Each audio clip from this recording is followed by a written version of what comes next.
A marathon meeting underway tonight at the Chicago Board of Education. The CPS CEO urges a yes vote on her $9.96 billion spending plan, which includes teacher layoffs and cuts. But some members look to the state for a lifeline. Senator Robert Martwick is here to get to the point. From Chicago's very own, with WGN political editor Tahman Bradley, this is The Point.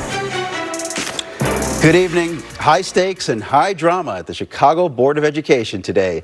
The board got started this morning at 10:30, and tonight they're still going. You're looking at live pictures right now. They're trying to pass a budget, but closing a $732 million deficit is no easy assignment.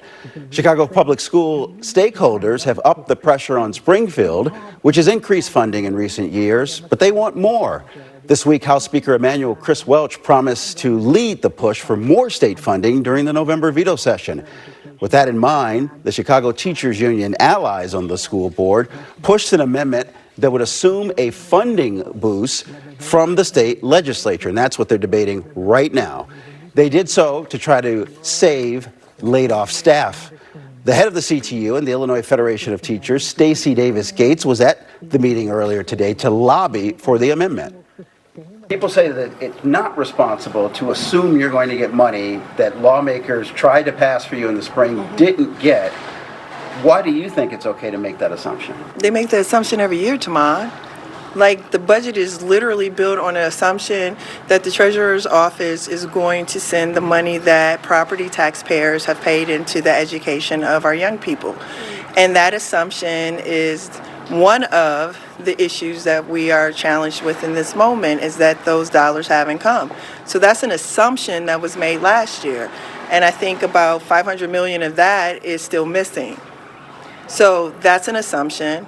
Another assumption that is statutorily required is that the state of Illinois is supposed to fund the Chicago public schools at 90%.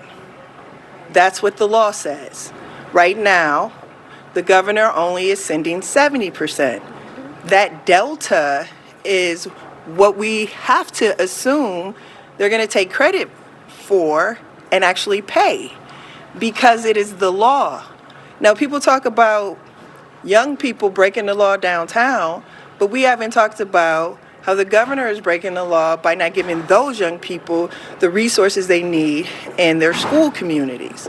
We're having the wrong conversation. You all are going to ask me questions about this budget. This budget has no other choice but to be a flawed budget. There is no justice in this budget, whatever the vote is. That's the issue that we are trying to convey, because we do this every single summer. Every single summer. There is not a budget vote that they have taken that is going to give us what we need, because it is a structural problem. Springfield hasn't done its part, and you know it because the law tells you how much. So when the governor tells you that we have sent more and more every year, that is true.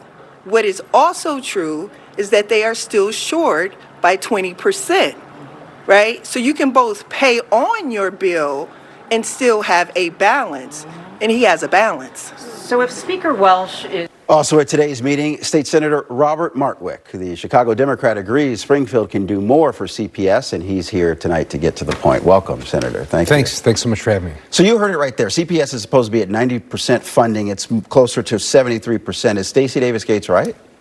I think so, yeah. I mean, to me, any day that a school child or a student in the state of Illinois goes without the resources they need, I think the state is failing those students. It is our primary responsibility to fund education. And while we have made progress, I think as Stacey points out, that progress is not enough. There are still children that don't have the resources they need, and the idea that we're going to cut from them now because we don't have the courage to fix this problem is hard to stomach. It seems like there's a lot of momentum for something to happen. A spokesman for Senate President Don Harmon put out a statement. We'll put it up on the screen. It says, "You'll find no greater supporter of public education than the Senate Democratic Caucus.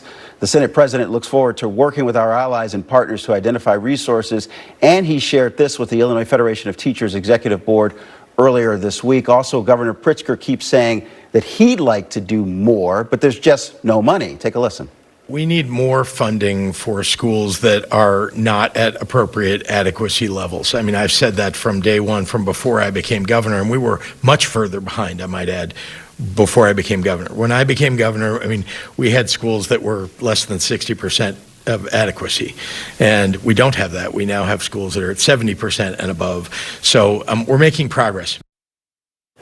Senator, nobody has said where this funding boost would come from. Where are you going to get the money? Well, there's no doubt we need to address revenue. Everyone, and it's wonderful to me now that I think the vast majority of people understand that we have a structural deficit. The governor talks about it all the time.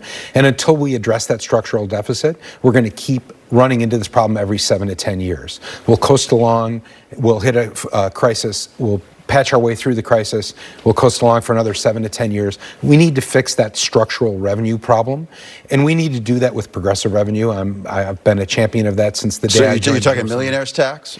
You know, I think that takes time. So let me ask you, what about raising the state income tax? It's flat. It hasn't been raised since 2017. Is that something, you know, Speaker Welch wants to do it in veto session? Would there be support for that in the Senate? So there are many revenue options on the table. The Senate and the House Progressive Caucuses put forward a number of options. We only took a couple off the table. There are still options on the table that we could use to raise revenue.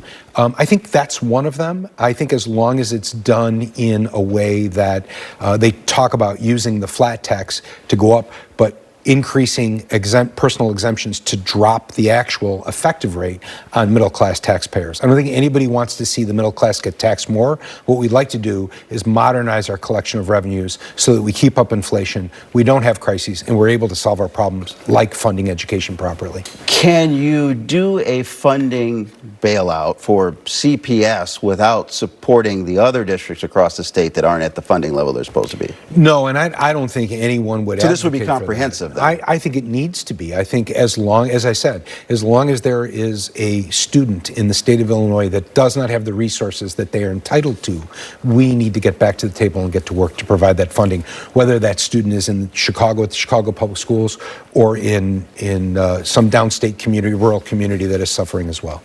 They're about to vote on this amendment, which would essentially allow them to assume that the state is going to send them money. Is that a good idea, to ever assume you're going to get money that may or may not come to fruition? Well, what I would say is that they don't have good choices, right?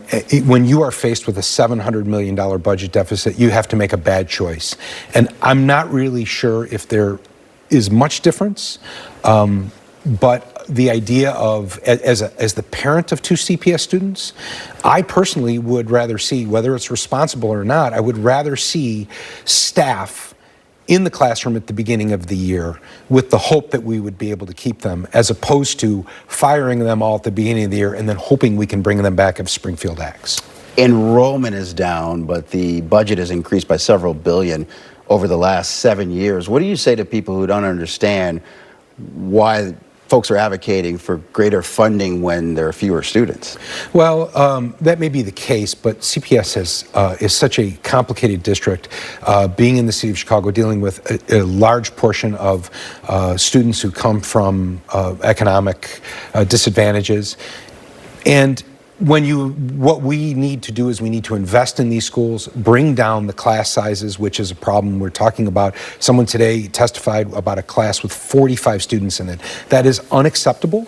And so we need to invest in these neighborhood schools. It has shown that when you invest in these schools, you bring down crime. When you strip back from these schools, crime goes up. So there is no simple, like, if you make a cut, it's going to save you money. It doesn't work out that way, and history has proven that.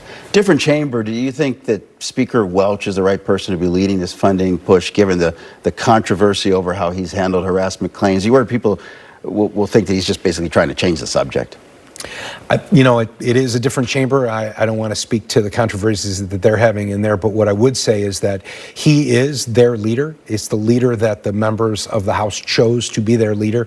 And in this process, getting something like this done, where it's not done in the regular budget cycle, it should have been, but it wasn't.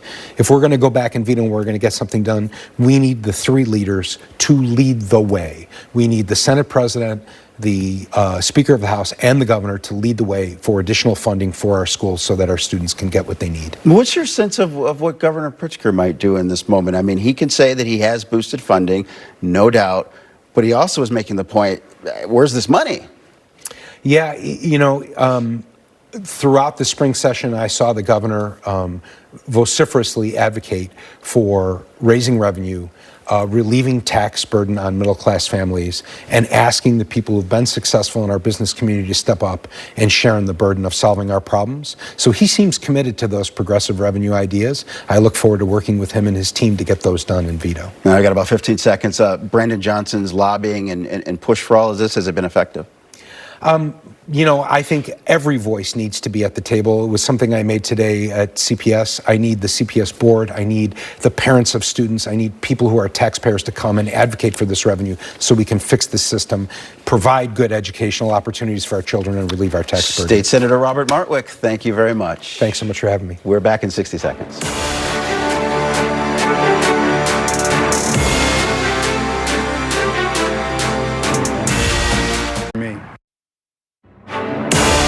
Tonight, a tip of the hat to 34th Ward Alderman Bill Conway. He generated a lot of buzz when he floated the possibility he might run for mayor. He has lots of money and seasoned operatives working for him, but Conway has decided to seek re-election to his current job. He made the announcement quietly on X, writing this morning, "I walked with my 3 daughters to camp, saying hello to neighbors and snapping photos of issues to send to the 34th Ward team. It reminded me why I love this job," and that is the point. I'm Tahman Bradley.